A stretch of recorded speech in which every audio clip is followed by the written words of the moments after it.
You want to check out a cool precision rifle? Stick around.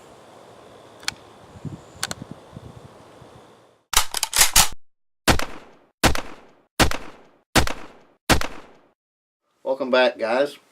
And today we're going to be taking a look at a Savage MKII FV rifle that has had some upgrade work done to it. This is my youngest daughter's precision rifle. This video was actually requested by some fellow adult leaders and shooting sports coaches. They had seen my video on the Savage Rascal. They had seen some of the other rifles that I was using in my videos, and they were curious about what those rifles were. So today we're going to go through and we're going to show you what it is, the upgraded components. Then we're going to take it out on the range and we're going to show you what it can do. Now, before we get started with this rifle, I want to address something that I foresee popping up in the comments eventually, and that is, why would you upgrade this rifle when there is a few more Savage MKII models out there that would probably work? To answer that question, you got to realize this started life as a Mark II model FV. That was in 1998 when these were introduced. Somewhere in the mid-2000s, about 2005, I believe, Savage introduced a FVT and a BTV. Now, both of those models are considerably more expensive than a base model FV. The FVT is very similar to this in the way that the sights are set up. About the only major difference in it is it's going to come with just a standard polymer stock. Okay.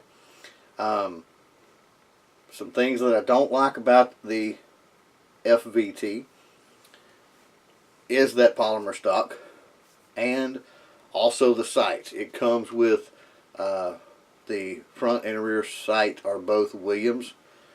Williams is good stuff, but I have ran the sights that come on that FVT, and I gotta say I don't like them as much as the sights that are on this. Now, the model BTV came out about the same time as the FVT, and it's a similar rifle to this. It is a traditional thumb hole style stock, but it does have the heavy barrel. It does not come equipped, however, with the target sights. So with the FVT and the BTV models, they're a little bit more expensive rifles, but to get to the configuration that we've got here, you're still going to have to spend money on those rifles. So it's one of them issues to where it's 6 in one hand, half a dozen in the other. Either you can buy the FV, which is what this is built off of. It's a little bit cheaper. Do some of the work yourself and come out, or you can buy one of those, do a little bit less work, but you're paying more for the base rifle. It ends up being about the same. In all honesty, they're going to shoot just as good. Now, the first thing I want to mention about this rifle has to do with size, and the length of pull on it is fairly long. Okay, and it's a heavy barrel rifle, so it's going to be heavy. Not recommended, honestly, for those smaller kids. They're probably not going to be able to handle this, especially if they're shooting a precision light rifle match. They're not going to be able to hold this up in standing position, and even if they're in prone, they're probably not going to get a good proper weld on the comb of the stock. So we'll start by taking a look at the basic rifle components here, which essentially is the barreled action. It's obviously a bolt action 22 rifle, and in stock configuration, the Savage MKII FV also comes with a polymer stock, and it does not come with any sights. Good news about the FV, its retail price is somewhere in the neighborhood of $200. It's important to remember that not all Savage MKIIs are the same. Particularly the ones that I've seen for sale at Walmart, they do not have the trigger. And if you're going to be using this rifle as a competition rifle, a good trigger is very important. Before we start getting into the specific components that I have used on this rifle, I want to let you know I will drop links in the description below for all of these parts. They will be beneficial not only if you decide to do the FV model like this as a project, but also if you're looking at the FVT or the BTV model as well.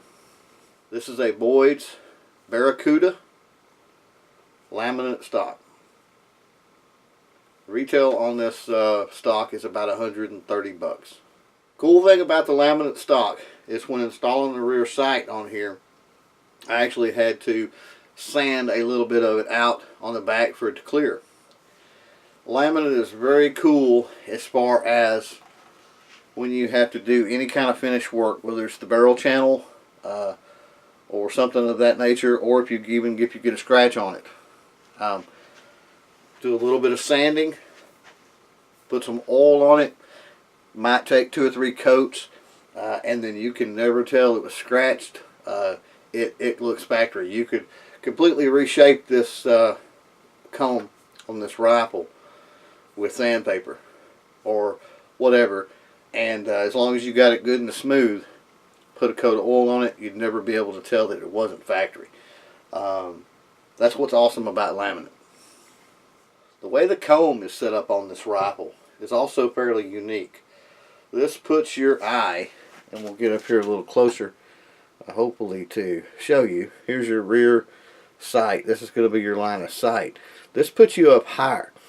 A traditional stock like the one that comes with it, the comb is actually going to drop off, and this sight is going to be sitting in an awkward position, and when you mount up, your eye is not going to be level. If your cheek is on that rifle, your eye is not going to be level with that. It's going to be down here. You're going to have to ride high, and that's not proper form. Something to remember if you look into ordering this stock from Boyd's. It actually has a trigger guard and a floor plate. The stock components are part of the polymer stock, okay? And you can see them there. They are metal. The next thing we're going to look at is the mag adapter. This thing comes stock with a 5-round removable magazine. For competition purposes, I like a single shot mag adapter. This particular mag adapter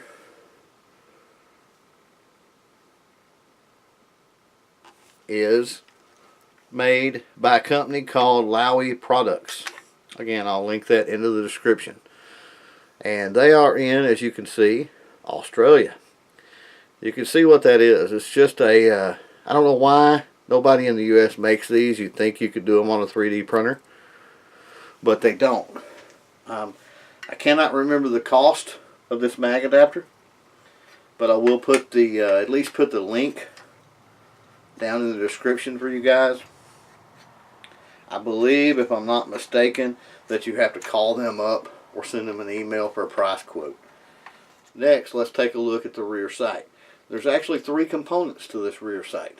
This is a Lyman 90 MJT target sight. Let's turn it and kind of give you an idea. Notice that it has target knobs, and these click when it's adjusted. It's got fairly precise adjustments on it as well. Now, 2 parts that you're going to need if you pick up one of these sights. The first is the base right here. That is also from Lyman, and that is a 5/16 inch receiver base. Okay, that base will have to be drilled and tapped, so if you are not handy, you will need to find you a gunsmith. The third part is going to be the rear aperture peep here. The one that comes with this Lyman sight is a lot smaller, and the hole inside is a lot bigger. Now, when you're talking precision rifle and you're talking target sights, a big OD with a small ID, what that's going to do is that's going to block out a lot when you're looking down those sights. Okay, gives you a small hole to see your target through, so all you're going to see is that bull, hopefully, depending on the distance. With a larger OD, it's going to block out a lot of the stuff. When you're shooting precision rifle, you're not concerned with your peripherals. It's just you and that target bull. On the front, we have the matching front sight to the rear sight. This is a 20 MJT Lyman target globe. And see where action open and empty, of course. And you'll see we have the circle. This actually comes with different inserts. We use the smallest circles that we can get, and that's what's in this one now. It actually unscrews. Let me turn it this way to show you. But this will unscrew, and you can take those inserts out and change them. This front sight is a 3/8 dovetail. It also is going to require a gunsmith, if you do not have an end mill that can cut a 3/8 dovetail on the front of that barrel. Alternatively, another thing you can do is put a dovetail mount on the front of this barrel. That will require drilling and tapping. Since we were going to have to mess with the barrel in the first place, we opted just to cut a dovetail and put the sight on. Finally, two additions we made to this. First of all, we put a Sling Stud in it, because in, say, 3-position rifle, in prone and kneeling, you can use a sling. The slings we use are actual competition slings. They're not the 2-point hookups like a traditional hunting sling. So just having the one stud provides us what we need to attach that sling. The next thing we did required a little bit of machine work, and you've probably seen it earlier, and that's this right here. What this is, I can get it over and get a good picture of it somehow. There we go. What this is we took a piece of round stock and we turned it down. We threaded it to where it was the same as the receiver screw that goes in here. Then we took and milled it into a hex nut that was also threaded. That way we could attach things to it. Okay, so this acts as, it serves two functions. First of all, it's the receiver screw. So you're actually screwed, your accessories instead of to the stock are actually up into the receiver, which is cool. That's what you want. It's more of a floated design. And then, like I said, the versatility to add things.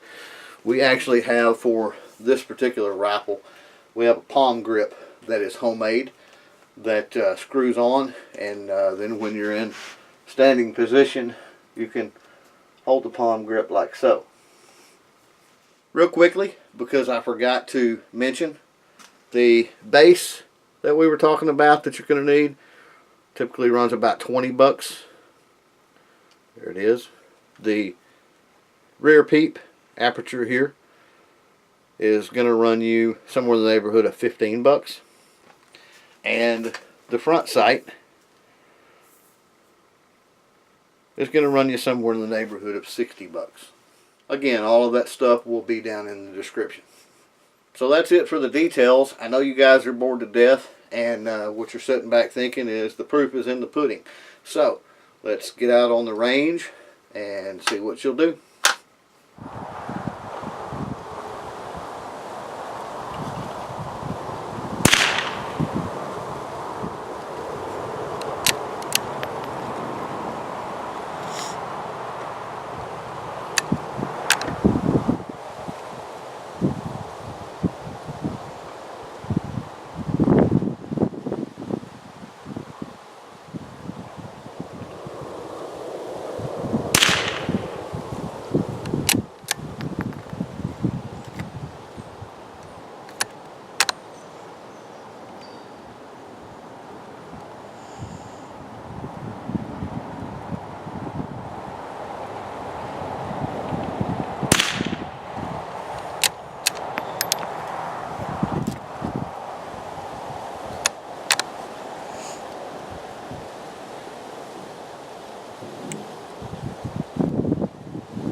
there you go. And as you can see from those groups, it doesn't get much better than that. A couple of things to point out is the ammo that we're using today was the CCI, just standard velocity, cheap ammo there. Nothing special. A couple of reasons that I just wanted to use this. I knew this performed fairly well. That rifle does really good with lower velocity ammunition, and I didn't want to waste my $15, $20 a box ammo on that, and was pleasantly surprised at how well this shot. So you can imagine those groups tightening up with the match ammunition. And the second thing, the factor that was playing in to it, I'm sure you guys heard it through the camera, was the wind. So even with the wind, you're talking good groups out of that. With the wind and the ammunition, we were shooting at range of 50 foot, and those target bulls we were shooting are about 1 3/8 inches across. That's a standard NRA 3-position 50-foot rifle target. Well, that's all we got for you today, guys. As always, click like, comment, subscribe. Until next time, stay safe.